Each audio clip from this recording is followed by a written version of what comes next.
kasih rekan-rekan semua. Saya informasikan bahwa Muhammad Ibrahim alias Baim Wong pada hari Senin telah mendaftarkan gugatannya ke Pengadilan Agama Jakarta Selatan terkait dengan gugatan cerai talak terhadap istrinya yang bernama Paula. Apa yang menjadi persoalan ini saya ibaratkan pagar makan tanaman. Itu dia punya judul cerita. Jadi bagaimana, seperti apa kejadiannya, karena ini sesuatu yang cukup pribadi, biar yang bersangkutan yang menjelaskan. Mungkin begitu, baik saya sampaikan seperti apa sebetulnya. Aduh.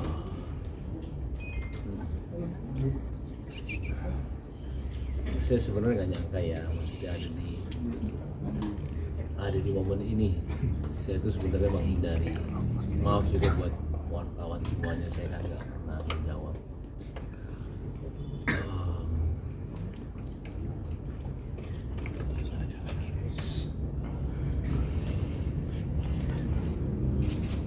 Sebenarnya posisi saya itu sulit.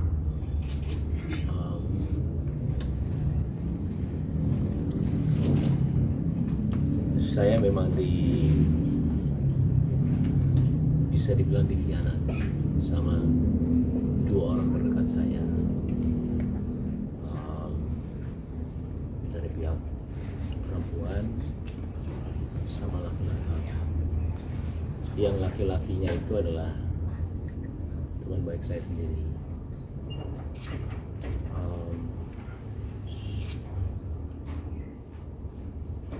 Sebenarnya pas kejadian itu, hari pertama saya itu sudah memaafkan, tapi pakai caranya saya lah ya. Dan saya nggak nyangkanya ketika saya mengetahui ada telepon laki-laki itu diganti sama pihak wanita dengan nama laki-laki. Ya, kalian semua juga laki-laki ya. Ketika ada di posisi itu, berat sekali untuk memaafkan. Karena maaf, saya tidak tahu mereka itu ngapain. Saya juga tidak mau suzon, cuman dari rantai semua itu, karena ini sudah 1 tahun ketidakjujuran itu ada. Saya sendiri juga kadang-kadang suka nggak percaya, jangankan kalian, saya aja nggak percaya apa yang terjadi sama saya. Karena saya selama ini cuman menahan semuanya selama 1 tahun. Saya karena anak saya.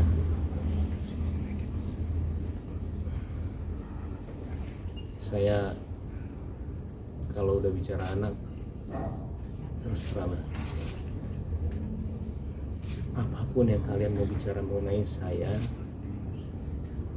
nggak ada masalah sama sekali. Saya tahan semuanya selama berita itu ada ya. Mau saya dibilang pelit, mau saya dibilang beda-beda dia sama orang lain, mau apapun itu saya nggak apa-apa. Saya cuma mikirin anak saya doang. Saya nggak mau mereka itu tahu masalah ini. Cuma sama kesini itu semua ketidakjujuran itu ada terus, dan tambah sampai yang nggak ini sendiri ya, maksudnya nggak percaya. Saya tuh mau menyelesaikan secara baik-baik, cuma nggak bisa. Kalaupun saya maaf banget ya, kalaupun saya bicara yang mencari panggung, itu adalah momen saya ketika kejadian itu ada. Saya kasih tahu aja sama kalian semua. Saya mungkin dipuja-puja sama semua orang, apalagi kalian ada yang bilang juga kalau saya tidak setuju kalau dia itu pakai hijab. malah saya mau dia pakai hijab. Pakainya hijab dia itu berbarengan bulannya dengan permasalahan ini. Saya itu juga cuma berdoa mudah-mudahan dapat hidayah, mudah-mudahan kasih jalan yang benar, itu aja.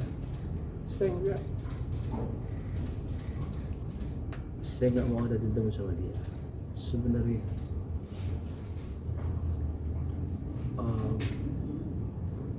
Apalagi dibilang, saya jujur selama hidup saya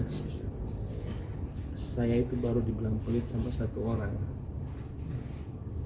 itu istri saya sendiri. Saya juga sampai bingung, saya nggak pernah dibilang pelit sama orang seumur hidup saya.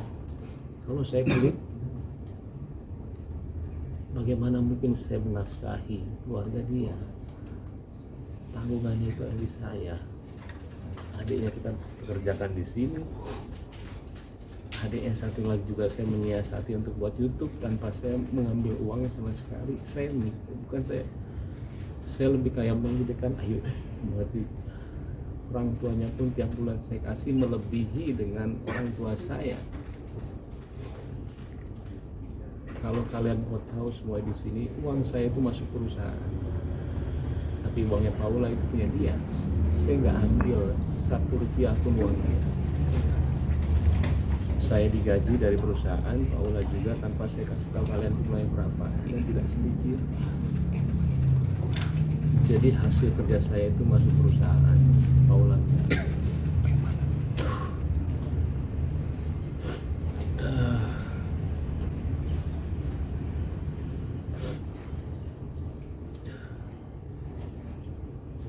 Dan sebenarnya saya juga bingung ketika pembicaraan, maaf harta gonogini itu ada sebelum kita perceraian. Itu kadang saya juga menanyakan, buat apa membicarakan harta gonogini kan kita belum cerai. Saya itu nggak pernah ngecek handphone istri saya karena saya sangat percaya sama dia. Sekalipun saya nggak pernah. Ketika ada berita itu ada yang datangnya dari asisten pribadinya, saya nggak ngecek, ya maaf. Ini dikasih lihat saya. Terus saya mau ngomong apa? Saya nggak akan jabarin di sini semuanya. Saya ke keluarga saya tanya harus gimana, ini. Mereka bilang selesaikan. Dan juga saya nanya sama ayah saya, satu kunci kehidupan saya dalam kehidupan, saya selalu menanyakan orang tua saya. Keputusan dia adalah keputusan saya. Mama saya udah nggak ada. Ayah saya bilang selesai. Mau bukti apa lagi Pak? Akhirnya saya datang ke dia. Jadi kalau bilang ini semuanya tiba-tiba, enggak. Saya waktu itu udah nggak kuat juga, tapi bukan masalah ini ya. Jadi masalah sifat. Saya datang ke orang tua dia dan saya udah bilang kalau saya dulu sudah tidak bisa. Tapi akhirnya saya coba lagi. Saya bilang sama dia terakhir.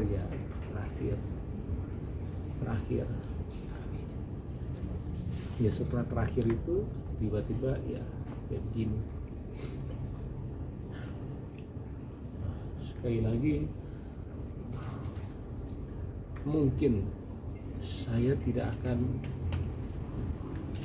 sering untuk ngobrol gini sama kalian ke depannya. Maaf. Saya sengaja sekarang begini supaya clear aja. Saya juga saatnya kali ya,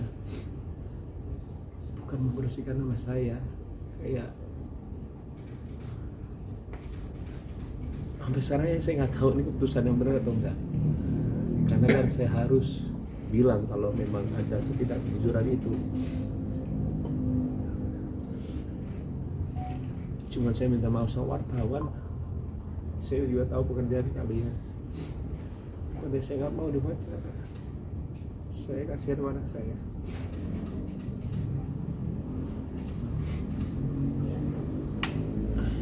selesai. Ya, jadi pada intinya